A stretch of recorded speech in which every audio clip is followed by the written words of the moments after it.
So, of course, we're talking about Santa today. What do we know about Santa Claus? Anybody, just shout out something you know. Jolly.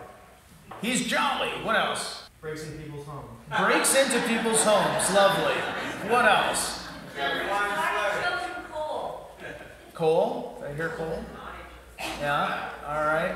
He has a flying sleigh. He has a flying sleigh. Fantastic. Okay, well, again, you ask just about any person living in America, or really anywhere else for that matter, about Santa Claus, you will probably get some sort of response. But there are lots of things that our modern day Santa Claus represents, and lots of different traditions and even different people wrapped up in this bearded, gift-giving messenger of the holidays. So immediately, people think of St. Nicholas. Have we heard of St. Nicholas?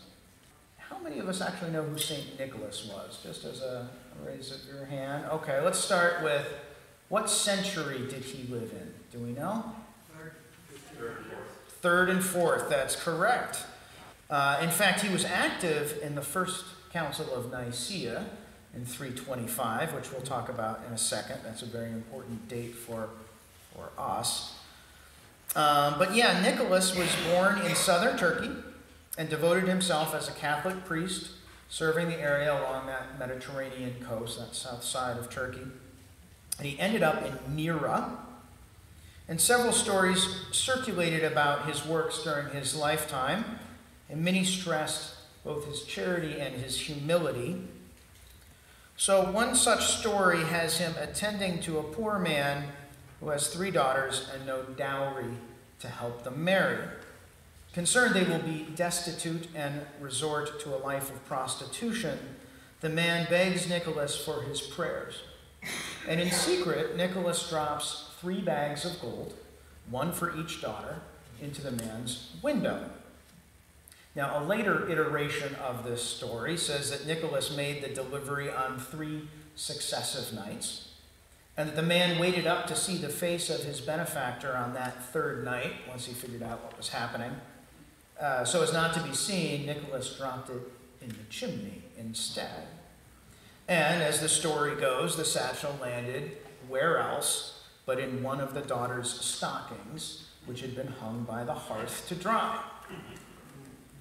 Now, traveling on the Mediterranean coast, Nicholas found himself on boats very often. And once upon a journey to the Holy Land, his ship encountered a furious storm, from which it is said his prayers delivered the crew. Now, later versions of this story, some of which were used to justify his canonization as a saint in the Catholic Church, have him even resurrecting a fallen sailor after the storm. And for it, he is the patron saint of many harbor towns and the whole of the Hellenic Navy. And incidentally, as a saint, he's acquired or co-opted some of the attributes once held by the god Poseidon. Now, another miracle associated with Nicholas happens actually during the Council of Nicaea. Now, in 325, the Emperor Constantine calls for a council of priests and bishops from all around Christendom to settle once and for all several important doctrinal questions about Christian faith, not the least of which was the very divinity of Jesus himself. So in this picture, Constantine is down on the left-hand side in the crown, and one of the priests named Athanasius is actually arguing at the lectern.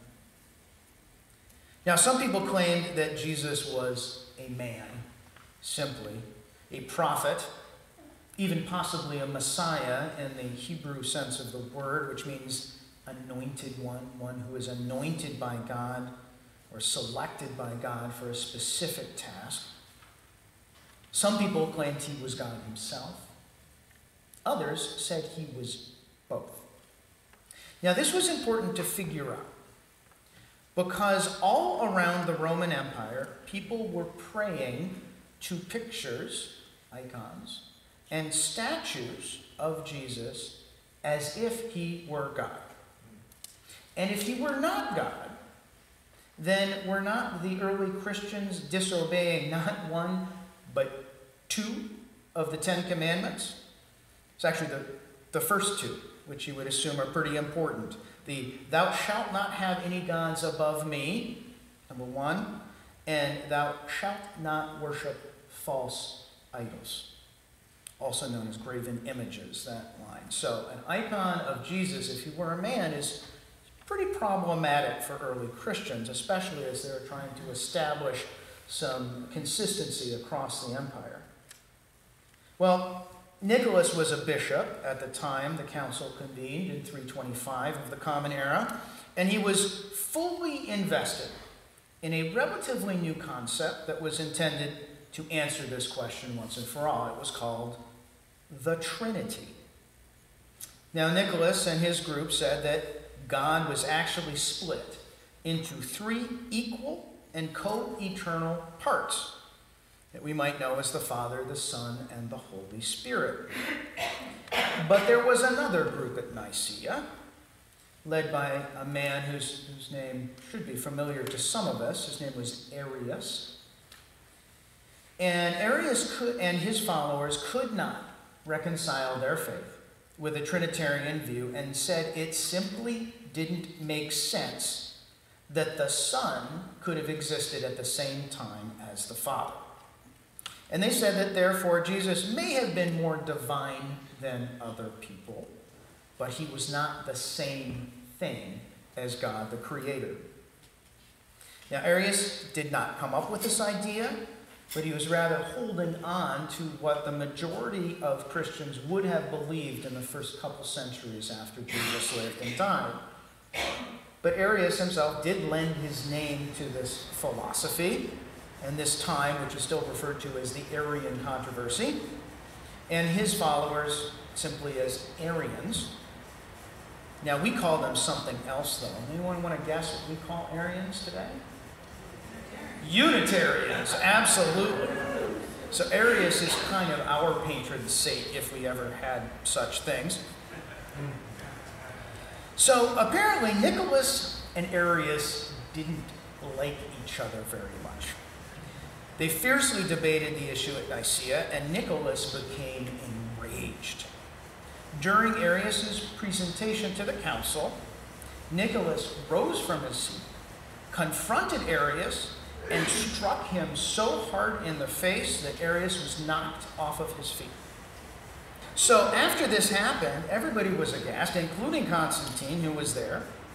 The bishop Nicholas was immediately arrested for assault, stripped of his bishop's vestments, removed from the council, and thrown into a dungeon. Now, the story goes that while in jail that night, he prayed for forgiveness for his actions, but not his beliefs. Then the next morning, the jailers found him restored to his bishop robes, and they declared a miracle, and Nicholas was allowed to return triumphant to the council. Now, the council would later vote with a simple majority to adopt the Trinitarian view, paving the way for 1,700 years of the heretics we call our spiritual ancestors. And I know it's a little bit of an historical aside, but perhaps an illustration of how different the actual St. Nicholas was from the guy in the fur and the sleigh. Now, our modern-day version of Santa Claus is indeed based on other myths and holidays, in addition to the St. Nicholas story. The crone Baba Yaga from the pre-Christian Slavic folklore involves a witch, sometimes 3 witches, in fact, living in a house built on huge chicken legs. Kind of grotesque, right?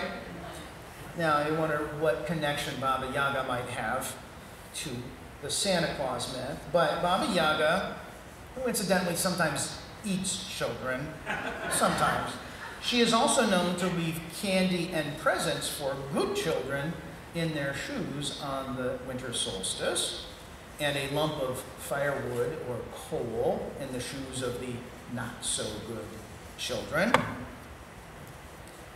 Now, much is borrowed, of course, from the Norse tradition as well.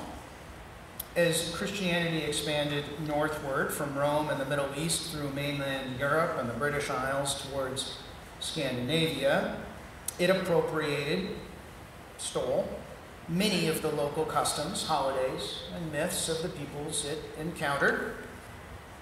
The winter solstice and its timing are, in fact, the reason Christmas is celebrated when it is, as there was already a number of solstice holidays in Europe prior to Christianity.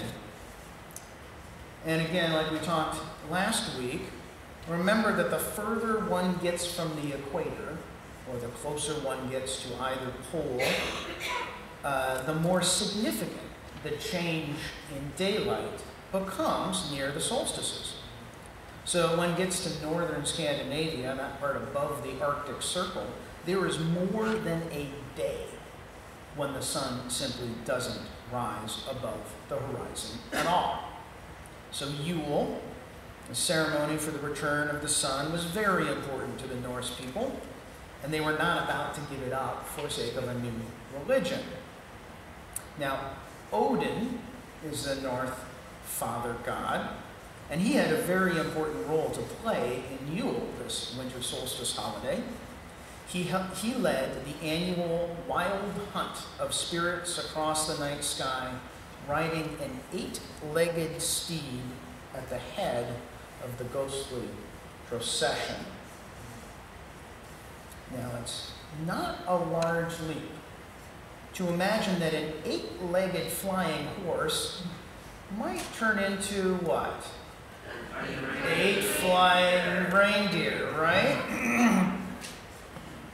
So, similar was the influence of Celtic and Central European mythology to our version of Santa Claus. The fur-lined suit, now synonymous with Santa, is first described in the Arthurian legends as the garb of the Green Knight, the manifestation of the Holly King. And to be fair, the suit originally was green, but the holly berries that adorned it were red. So if you want to think of something in popular culture, the Green Knight, the Holly King, probably best described as the ghost of Christmas Present in Dickens' Christmas Carol. And it was that some Christians, especially in the Reformation era, were so concerned about the emphasis placed on St. Nicholas and Yule traditions that the church actually moved St. Nicholas's name day, which is that day in the Catholic calendar that each saint is recognized and celebrated. They moved it. You want to guess what the original date was? Solstice. Very close. It was actually December 24th, so Christmas Eve. Right? So Christmas Eve was originally St. Nicholas's Day. Makes a lot of sense given what we celebrate on Christmas Eve now. But people like Martin Luther in Germany and John Calvin in Switzerland were so concerned that the Santa Claus traditions were outshining the birth of Jesus that they moved his day from the 24th, which it had been for centuries, to December 9th, to just try and separate them out a little bit. So the question is, why are we talking about this? I would argue that Santa Claus is one of the most iconic and universally recognizable mythological figures in our culture. One of the most iconic and recognizable mythological figures in our culture. Now, based on the myriad myths discussed here, and probably several others which are not, Santa has become larger than any one of his single sources. The man who would become St. Nicholas did little, if any, of the activities of present-day Santa Claus is famous for, and ironically, we actually know much more about his life, about the life of Nicholas of Myra, than we do about the life of Jesus of Nazareth. We even know where he is buried, and have confirmed through scientific experiments that his remains are indeed in 2 different churches in southern Italy. We even know what he looked like. So here is one of the earliest iconographic images of St. Nicholas. But when they examined his remains in the early 2000s, they did a forensic analysis and created this illustration of what he probably actually looked like. So this is the icon. This is the illustration. We have a pretty good idea. One, he was not a white man. Let's be clear about that. Very few of the people at Nicaea were. They were mostly North African. So yeah, I love that. And we actually had a very good representation in the icon. But like any myth, and I actually include the myth of Jesus in this. Any myth, the story speaks to truths rather than facts. This is something that the religious scholar Reza Aslan talks a lot about.